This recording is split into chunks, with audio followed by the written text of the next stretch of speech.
Na maioria das vezes, a queda ela não é algo pontual que acontece. Ela é uma construção.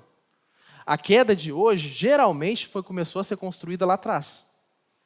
Lá atrás eu fui assediado, lá atrás o pecado chegou um pouquinho mais perto, lá atrás o pecado conseguiu me aconselhar, lá atrás o pecado já me deixou meio cambaleando, até que um momento ele dá o checkmate. Imagina como no jogo de xadrez, vai colocando as pecinhas, cercando e uma hora, checkmate e a queda acontece. E aí ele vai dizer bem assim, que a gente precisa tomar cuidado com o pecado que tenazmente, ou seja, de maneira sutil, de maneira estratégica, fica nos assediando o tempo todo. E a gente, nesse meio, a gente começa a aceitar as coisas. Vamos ler o livro de Salmos, no capítulo 1. Livro de Salmos, capítulo 1, verso 1 ao 3. O capítulo 1 de Salmos, meus irmãos, dentro de Salmos, os teólogos e os eruditos, eles entendem que é como se fosse um prefácio. O livro capítulo 1 de Salmos é como se fosse um prefácio de todo o livro. Ali ele vai meio que descrever sobre coisas e realidades que vão acontecer nos demais locais do livro, e diz bem assim: bem-aventurado o homem que não anda segundo o conselho dos ímpios, nem se detém no caminho dos pecadores, nem se assenta na roda dos escarnecedores. O que ele está dizendo bem aqui? Olha só. Bem-aventurado o homem que não anda no conselho dos ímpios. Vamos colocar o pecado aqui. Aquele que não começa a aceitar o assédio do pecado. Aquele que está caminhando e vem uma voz. E aí ele não desvencilha, continua aquele mesmo caminho. E a voz vem. A voz vai assediar. E vai assediando. É o pecado que nos assedia. E ele vai dizer bem assim: não anda segundo o conselho dos ímpios. Aí eu passei a ouvir o conselho dos ímpios, passei a ouvir ser permissivo ao pecado. Aí ele vai dizer bem aqui: mas nem se detém no caminho dos pecadores. Agora o que ele acabou de fazer? Agora eu não estou apenas ouvindo, eu parei.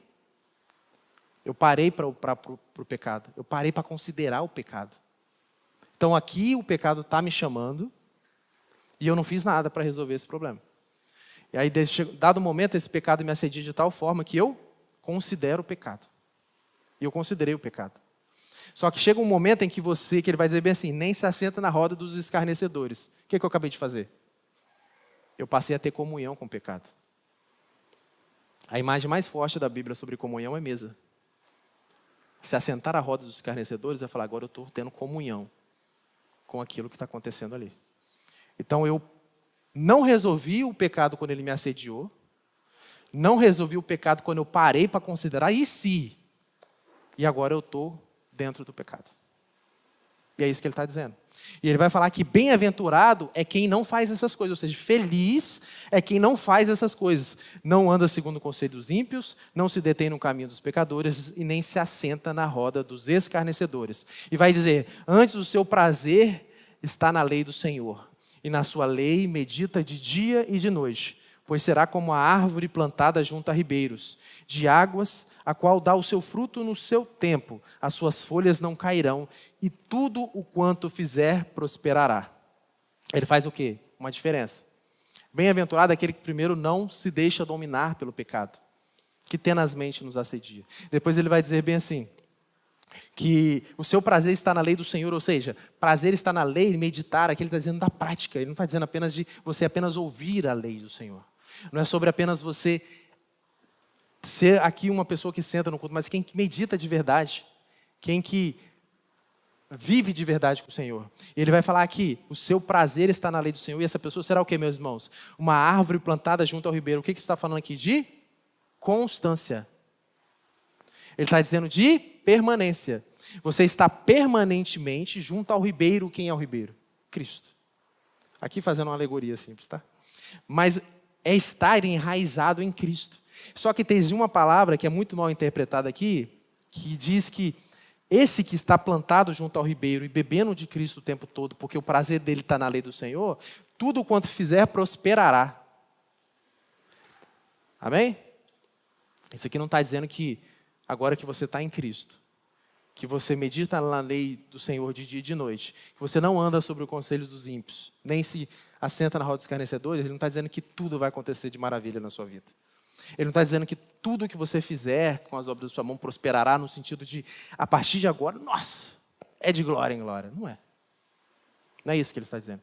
Ele está dizendo que não importa quem está com a raiz junto ao ribeiro, plantado junto ao ribeiro, não importa o que vem, não importa o que acontece, não importa o que acontece no percurso, não importa o que a corrida, coisas que aparecem, buracos que aparecem, não importa nada.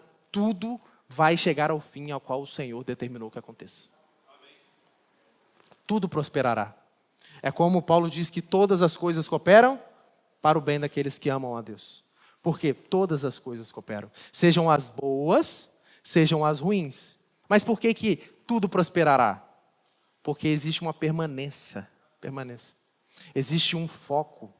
Existe um lugar onde que a gente depositou a nossa fé e a gente bebe continuamente. Continuamente. É de vez em quando, meus irmãos? O que o salmista está dizendo? É de dia e noite. E se a gente não tem o hábito de meditar na lei do Senhor de dia e de noite, a gente começa a ouvir. E do nada a gente para.